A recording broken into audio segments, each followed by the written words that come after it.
Earlier this week, Michelle Greenstein brought me, and brought you actually, a report on the coming cashless society. And we talked about eye scans, remember, and finger scans and facial scans, and how we're likely to see a future where your biometric information is linked to every transaction that you make. And we also showed you 40 different countries that have already developed some sort of biometric ID grid.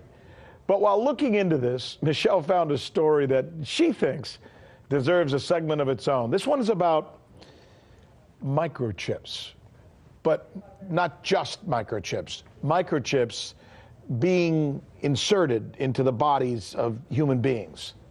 So Michelle joins us now to tell us about this coming cashless society and how that might affect it as well. This is kind of creepy, but I can't wait to hear more about it. So microchips in human bodies. Do tell. So these are radio frequency identification chips, or RFID. Yeah. This is the same exact technology that right now we have in most of our debit and credit cards. We also have a number of states, New York, Vermont, Michigan, that have already adopted an RFID chip program for their driver's licenses. And as more states sign on to this, this may become mandatory in the U.S. But let's talk about these chips, like you can see here, in your bodies. Look, with all technology, you have good and bad sides, right? So there's definitely potential for some good. If you're differently able, if you're perhaps unable to open a door without help, then this will allow you to gain access to your home. If you go to the hospital, they will have all your medical records right there. And then, of course, you have the issue of lost pets.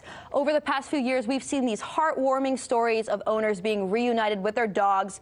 This flooded the internet. Even Ohio State University said that dogs with chips are 2.5 times more likely to be returned home. So we're seeing this kind of technology being rolled out worldwide. In Spain, there are certain clubs where you can just use a microchip to skip the line. You don't have to wait in line. In Sweden, there are train tickets where you can just swipe your little hand and you don't have to have a tangible train ticket. And then, of course, there's this Wisconsin-based company called 3 Square Market. It's the first U.S.-based company to implant these microchips into their workers. You could use it to enter the building, to buy food in the company. Let's see what the CEO had to say about this process. Okay. The vast majority of our employees absolutely love the conveniences that having this chip in their hand really brings. I can log into my computer with this, which I do every day.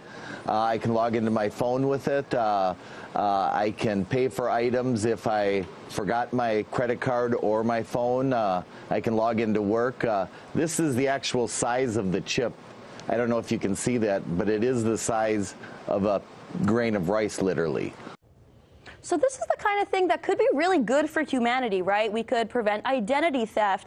There's microchips in medications where we have wireless capsules that senses. I get it. I mean, right? yeah. I mean, we got, in fact, here, I want to show the audience what we have here at RT. Like most buildings, we have our own security. Swipe cards, for sure. And I keep ours, you know, it's essentially just a little card, and whenever we walk into certain places, you got to show it, and then the door is opening. Right, and you don't have to be like, I am Rick Sanchez, and I can prove it because this is my name, my address, my phone number. Well, you just have your card. It makes sense. It would be nice if I didn't always have to be grabbing my wallet and finding it. So I understand what they're doing, but okay, so that's good, and it creates a certain amount of facility for things.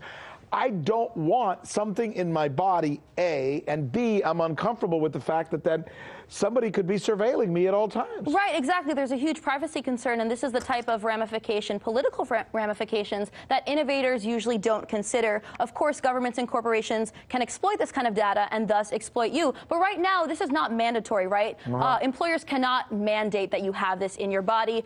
In California, there's actually a law that banned the forced implementation of these chips. Just this month, the Arkansas House voted to also ban employers from requiring implants in their employees. But look, with all technology, everything is voluntary until it's not, right? Until it's required. Exactly. So they shove this in our faces. There's a lot of mainstream coverage about this sort of trend. Look how cool, right? Exactly. And some people are scared of it. People talk about it. Most people hate it, as they do now, because it's very new. But then you have some people saying, oh, well, it's not so bad. And then, of course, you have the issue of economically forcing people. Like if you want to get a certain job or eat at a certain restaurant, you're going to choose to put this in your body. And then we have the case of Jane Goodyear. She was actually fined for failing to microchip her dog. Take a look at this headline. So it's only a matter of time before these types of policies make their way to microchipping your own self. So what we're seeing is increased surveillance, all in the name of convenience, as usual. Right now, we can unlock our phones with our faces, right? no one's putting a gun to your head and saying you have to get this smartphone, but you choose to. And the idea is that, look, soon everyone will have this technology, so I might as well get it early. I might as well jump on this bandwagon. And it really seems like we're looking at a future where everything is going to be networked, tracked, databased. Right now we have credit scores. We might be seeing social credit scores. Do you ever see the possibility in your life, and I know you're kind of like a millennial, so I am a millennial, technically. Oh, boy, yeah. Look at that. You are a millennial. And with pride, she says it. All right. Do you ever see a possibility where you would allow somebody to put something like that in your body? Right now, no, but I cannot imagine that I can predict this kind of thing. Who knows? If everyone around me had it, if I lived 20 years from now, maybe everyone had it and I wouldn't even think twice. Yeah, there was a time when we said that we would never have cell phones on us at all times, or we would never always have to use credit cards. Right. And we just need to ask. And it's become the new normal, right? It's the reality of our times. We just need to ask who's behind this push, and we'll definitely follow up about that. Millennial Michelle Greenstein joining us tonight with the Millennial Report. Hey YouTube, thanks for checking out our channel. We hope you enjoyed the video. We have tons of content for you just like this. For more of RT America's one-of-a-kind news and analysis, be sure to subscribe and never stop questioning more.